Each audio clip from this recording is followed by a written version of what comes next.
Hi, I'm Stephanie Shelton, and this is Conversations on Health, How We Get There, Episode 18. Most of us are familiar with the idea of universal health care. We know we don't have it here in the U.S., and we know that virtually all other countries have some form of it.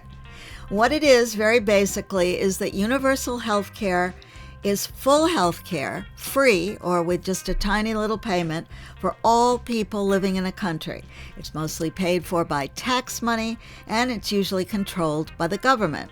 The first modern example is the UK's NHS, which is the National Health Service. That was set up in 1948, right after World War II. Sweden was next, and just a few years later, the other Nordic countries followed. So I thought it would be interesting for us all to learn something about how the Swedish system works, so I asked Catharina Barkman to explain it. Catharina Barkman heads Sweden's Forum for Health Policy, a nonprofit independent think tank aiming to boost innovation and development in the healthcare system. She's also held several top positions within the system itself in the region of Stockholm, and that's Sweden's capital. I think you'll learn a lot about how universal healthcare works from our conversation, not only in Sweden but also in other countries, and you may be surprised, as I was, to see that even here in the U.S., we have some aspects of healthcare for all. Catharina talked to me by Zoom from Stockholm. Catharina, thank you so much for coming on the podcast. It's just a pleasure to talk to you in Stockholm, or is it Stockholm? It is, and thank you, Stephanie, for inviting me. Looking forward to talking about healthcare. Could you very, very quickly, for our listeners and viewers who are not familiar with the Swedish healthcare system, if you could give me just a sense of the way it started and jump to today, what's it like now?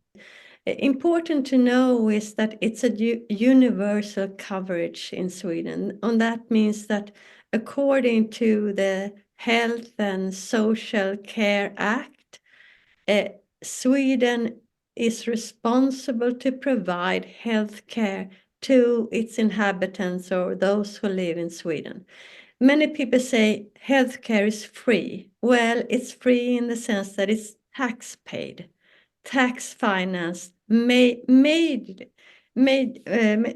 predominantly tax financed.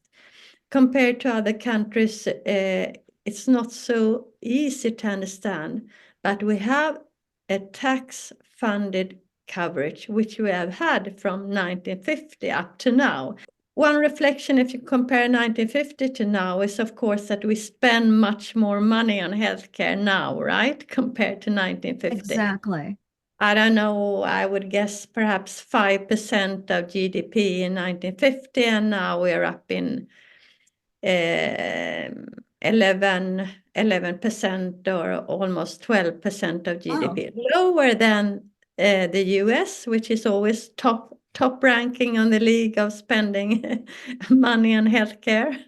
We're top ranking, but we have some of the lowest outcomes in certain areas. Yes, you It's do. one of the You do. big problems. Yes, you do.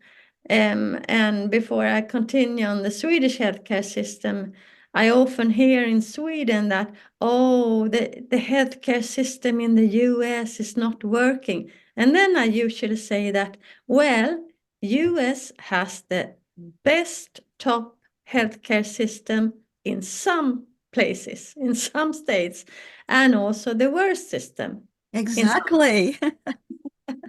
So you have two sides of the same coin. But Exactly. what you need to know here is that we have three levels of tax funding. We have both the nation, the state, and we have the regions, and then we have the municipalities.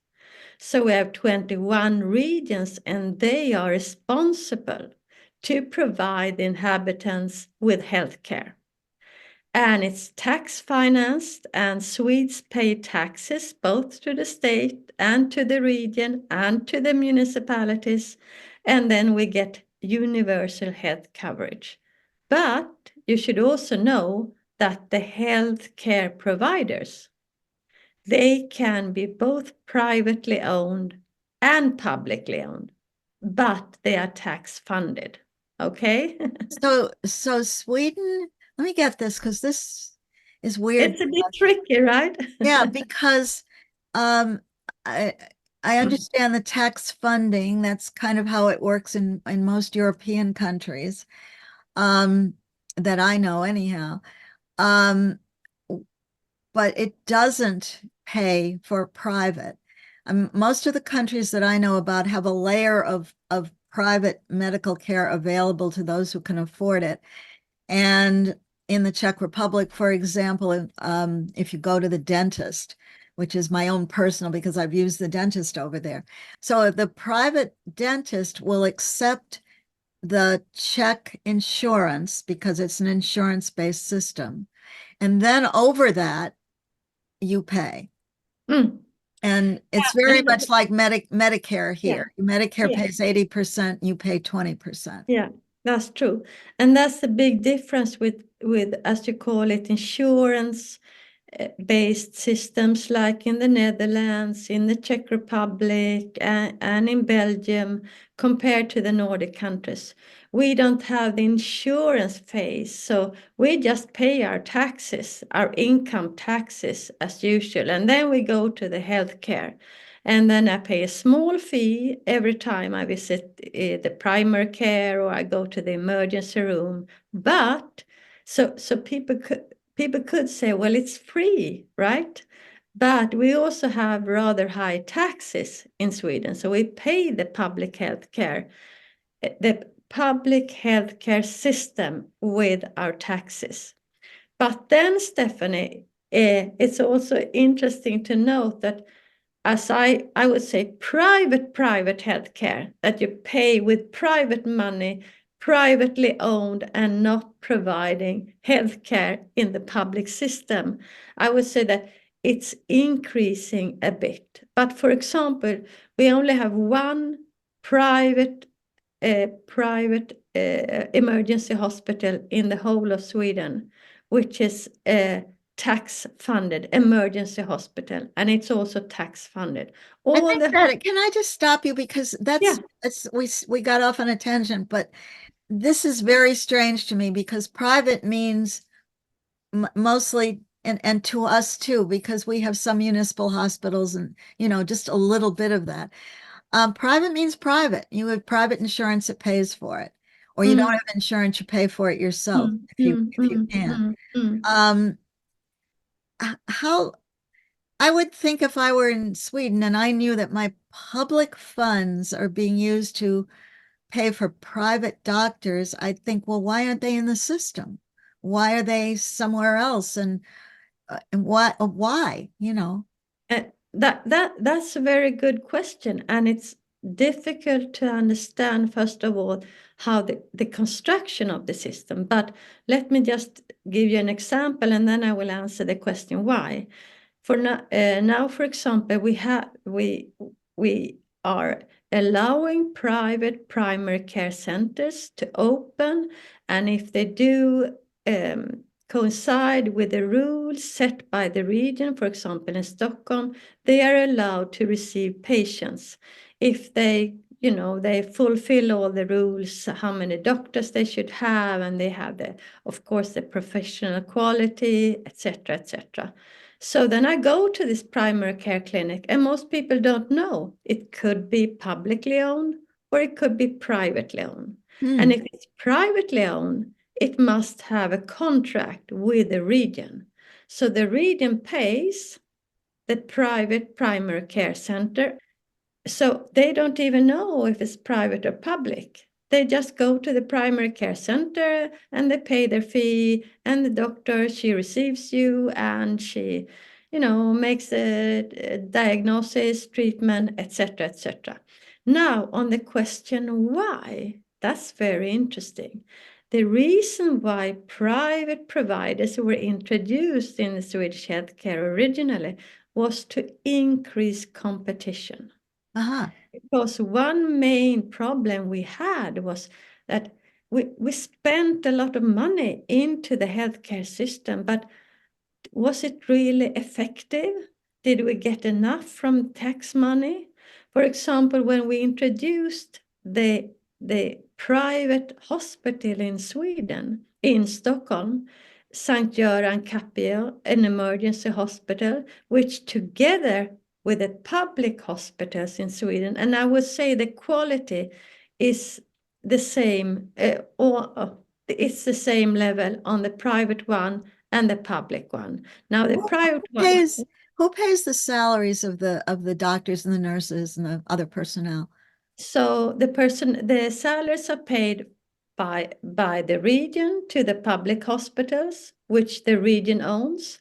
And at the private hospital, the private company pays the salaries. But of course, the private company or the private hospital, they get paid when they receive patients. And they don't have an insurance or anything extra. We have a general insurance, you can say, universal insurance that we don't even see. We just pay the taxes, right? And then the region uses the taxes to pay for public healthcare and But sometimes I think what I'm getting at, I'm sorry to yeah. interrupt you, No, is okay, mainly in the private systems, we, the public, think the doctors are making big salaries, lots more money. The yeah. nurses can make more money because it's private than in the public healthcare sector. Mm. Do they make the same amount of money, or is it, like I said? I would say they do. They have approximately the same level of salaries when it comes to, if I compare the hospital here in Sweden, here in Stockholm, which is unique to have one emergency hospital, which is a private company, but tax funded. Uh-huh. Now we have had a problem with personnel, lack of personnel, which is strange in a way, because if you look at statistics, you can see that we have pretty many doctors compared to the OECD average, and pretty many nurses as well. Uh, but people have left, personnel have left the healthcare system, medical professionals have left the healthcare system, and some, not in a big amount, but some have joined the recruitment companies, separate companies providing personnel to the healthcare sector, and which has had been very much debated in Sweden because they have higher salaries. Uh-huh. It's like consultants coming in. Yeah. But what it also does, actually, these consultants coming in to the public healthcare system, now they have regulated it so to avoid too many of these consultants. But these consultants coming in also make salary increases, easier for the public sector. Okay, so this is interesting because we call it differently, we call it something else, but everybody seems to do the same things, and everybody has the same problem, which is the shortages. And that was for us in the United States, in New York City and New York City area. The shortages have been going on forever, but they were exacerbated by COVID. COVID Yeah. just was people were burned out and they quit. It is Mm, that they went to a better place. They just quit. mm, And we mm. don't, and I don't think any country has really any way of quickly bringing people back in, because it just takes too long for people to go through, university and the learning process and all the rest of it. But I would say that we also noticed two other things with COVID here when it comes to the medical professionals and the medical staff, is that even though it was a very heavy burden on the healthcare system, on the healthcare providers, on nurses, on doctors, but at the same time, they said that, perhaps using the wrong words, but good that we finally can use our time for treatment. We are so burdened by administration and paperwork and, you know, telephones and fax machines and etc., etc. And I have myself written reports on administrative burdens in healthcare. So I know we have a lot of unnecessary administration, which takes time and energy from the healthcare staff. So that was one interesting reflection. Then all the horrible medical outcome with many the high death toll and etc. That's another issue and a horrible virus.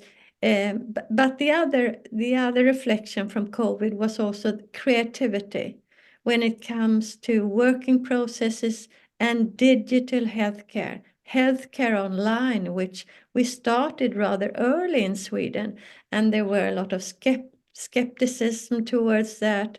But during COVID, just for a follow-up, if you are the doctor and you just need to give me my results, I can talk to you like this, right? Yes, I exactly. asked my mother, who was in an elderly care home during that time, and before that, I tried to get her appointments to a specialist online because they only needed to give the results, but they refused. And she was in a wheelchair, very difficult for her to go there. Yeah, yeah. But during COVID, no, and they said, no, no, no, it's against the rules, it's impossible, blah, blah, blah. But then during COVID, of course, she got the letter. Please, can we phone you? Can we talk to you online just to give you your results? Yes, finally.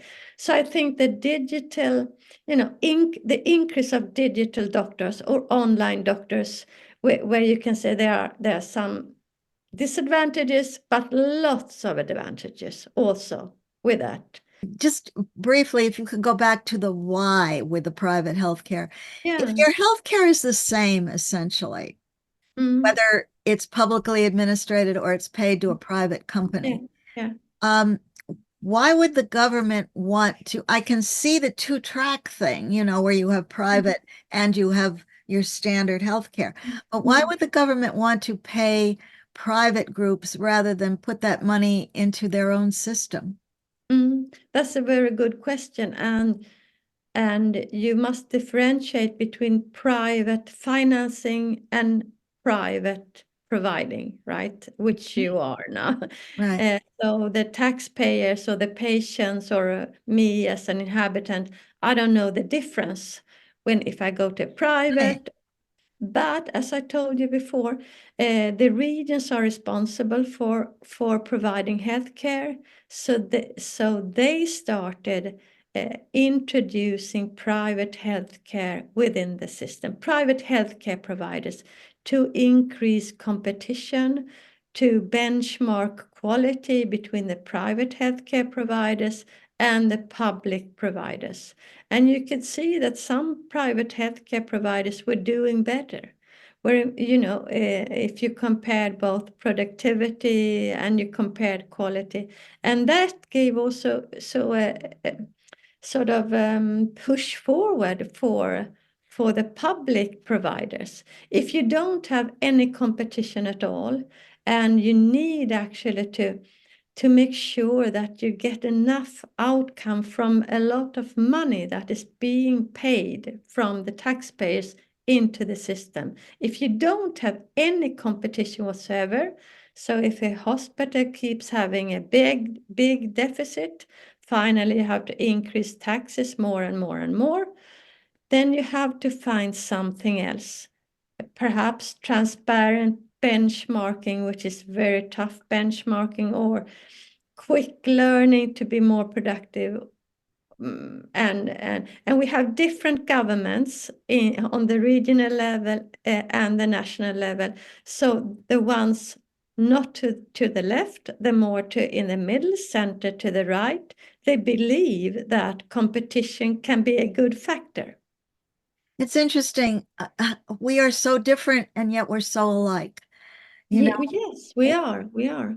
it's very strange because you sit here in the United States and we say we have a private healthcare system, but we really don't. We have a mix because we have Medicaid for the poor, which is state run. And so Yeah. some states have good coverage for Yes. lower income people and some states don't. Mm. And we have Medicare for older people, which is probably the best thing that ever came along in the United States for older people, whom most of whom don't have a lot of money.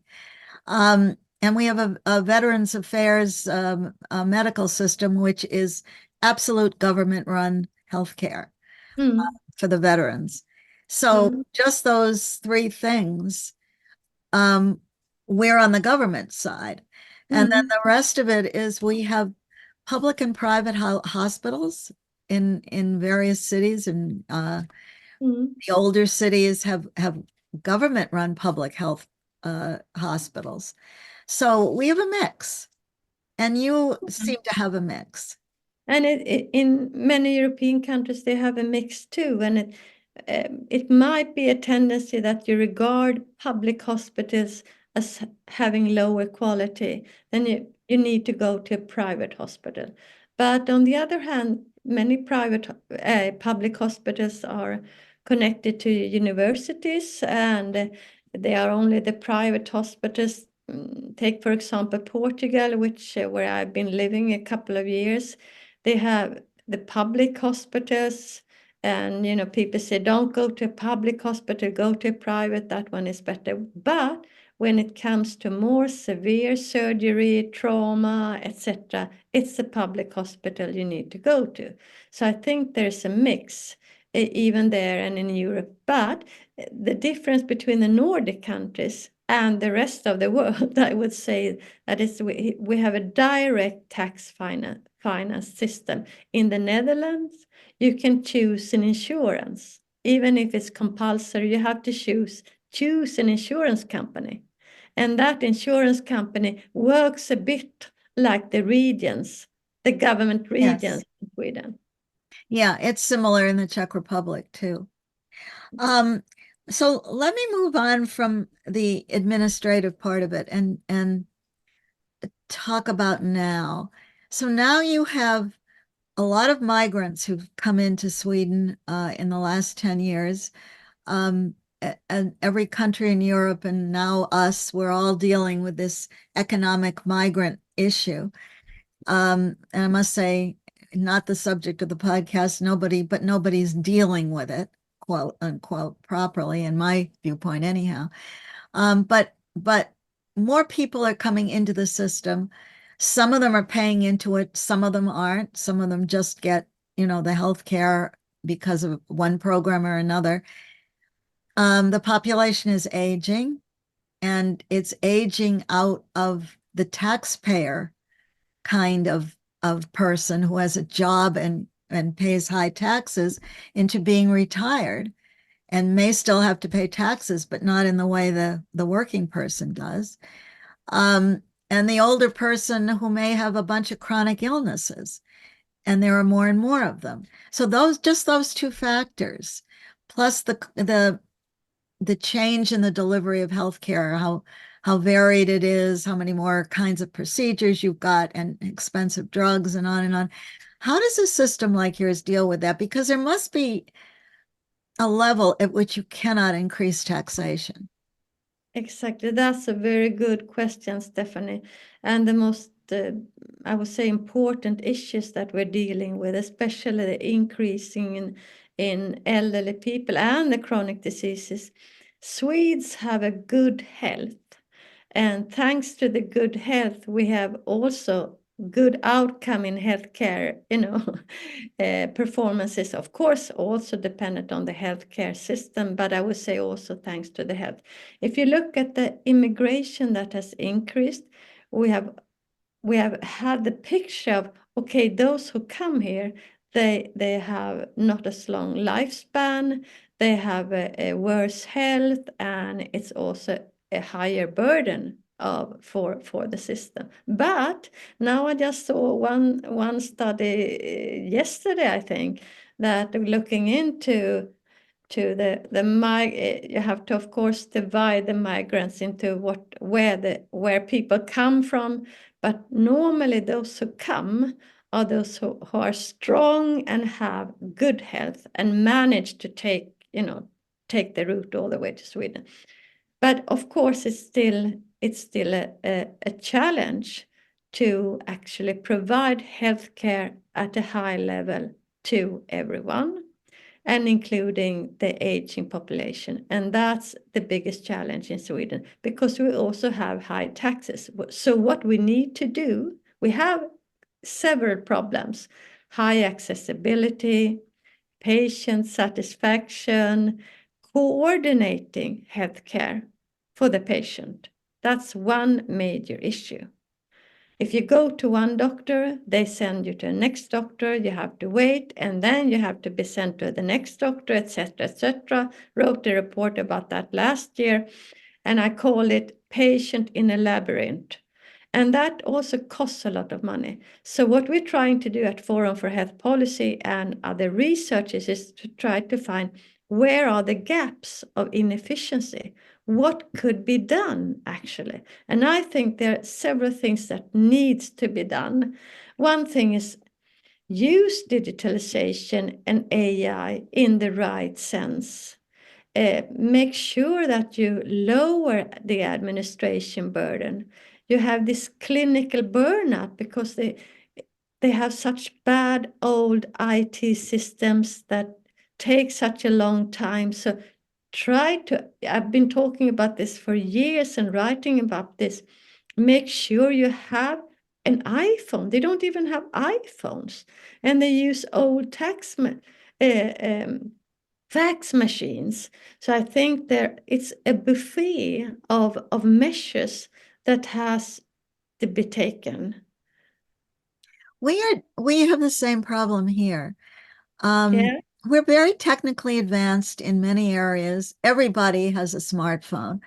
I mean, you have to live in, the wilds of a forest somewhere with no connectivity not to have a smartphone. But we have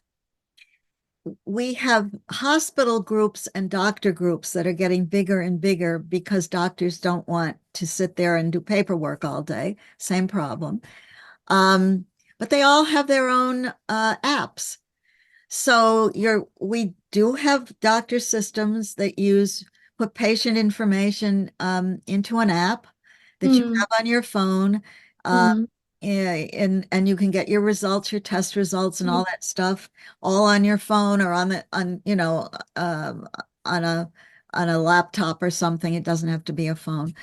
Um, but none of these pieces of software, to use just the one term, talk to each other. Every time you go to another doctor who may not be in the same group, you have to fill out all the forms again because these systems don't talk to each other. mm.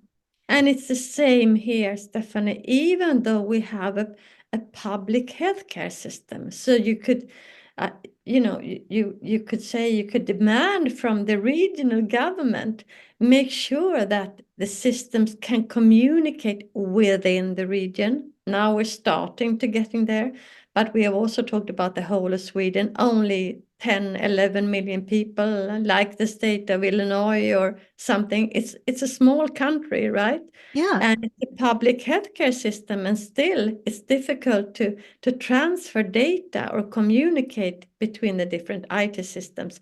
And that's a mess. I usually say that we landed on the moon, or you landed on the moon, I would say, in the 60s. In the 60s, we Yeah. landed on the moon, and still we can't communicate with IT. I'm And, with you. I'm so with you. I would think that in each European or let's say each member of the EU, um, because it's a cohesive group. But each country, some countries are bigger, some countries are smaller, but it's still it's like one of our states, one of our large states versus a small state in a way. And the state doesn't have a database here. Why shouldn't the country of Sweden have one database for its patients that everyone in the healthcare system has access to with protections, obviously privacy protections, but one database because you have in a sense, even though it's administered by the regions, it's still centralized in these taxes that come, some from the federal government, some from the regions, some from the cities.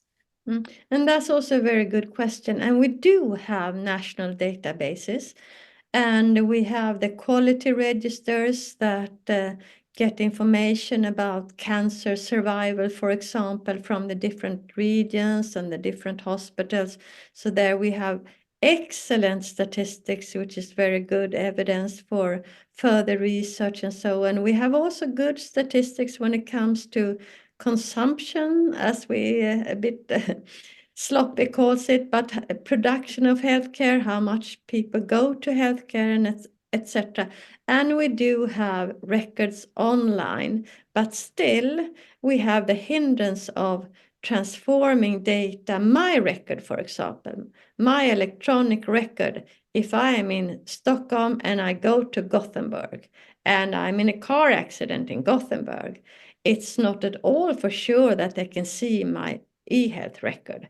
And not long time ago, we even had a problem with the laws, with the regulations. So even if I, as a patient, admitted and accepted that the doctor could see my e-health records transcribed in Stockholm, it wasn't possible.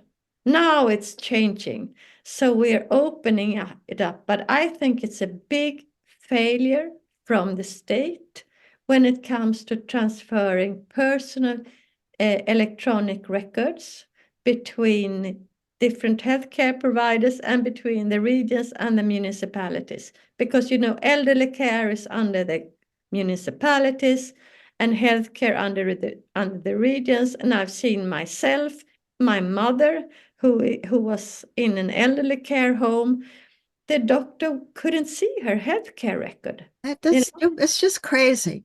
It's stupid.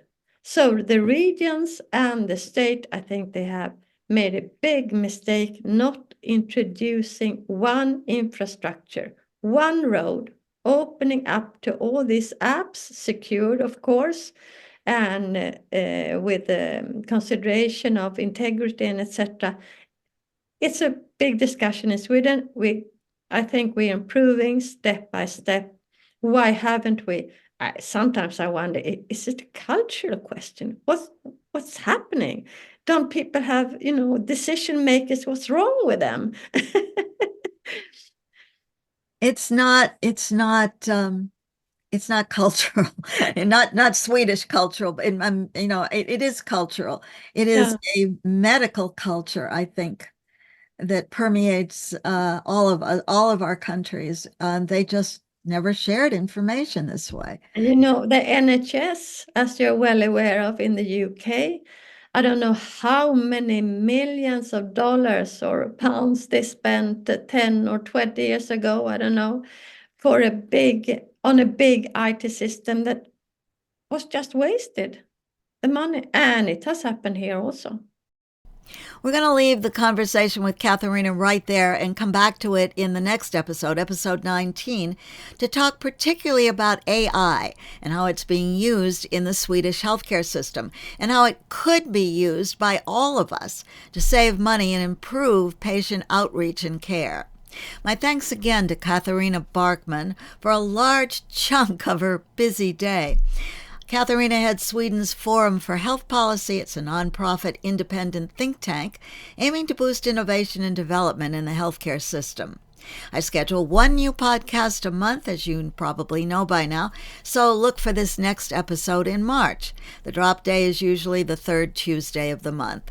Updates on my show notes on the podcast page. I'd really appreciate it, really, if you'd subscribe and, of course, share. We're on Apple, Google, Spotify, TuneIn, iHeart, Podchaser, and my host platform, the Podbeam app. The video version's on YouTube. Show notes and links on my website, www.stephanieshelton.com/conversations. If you like the podcast, it would really help if you'd leave us a review or a rating wherever you watch or listen to your podcasts. I'm Stephanie Shelton, and until we meet again, please take care of yourself and all those you love. Conversations on Health, How We Get There is produced and edited by Frank Harold. Research assistance from Dr. Richard Saltman, Professor Emeritus of Health Policy and Management, Rollins School of Public Health at Emory University in Atlanta.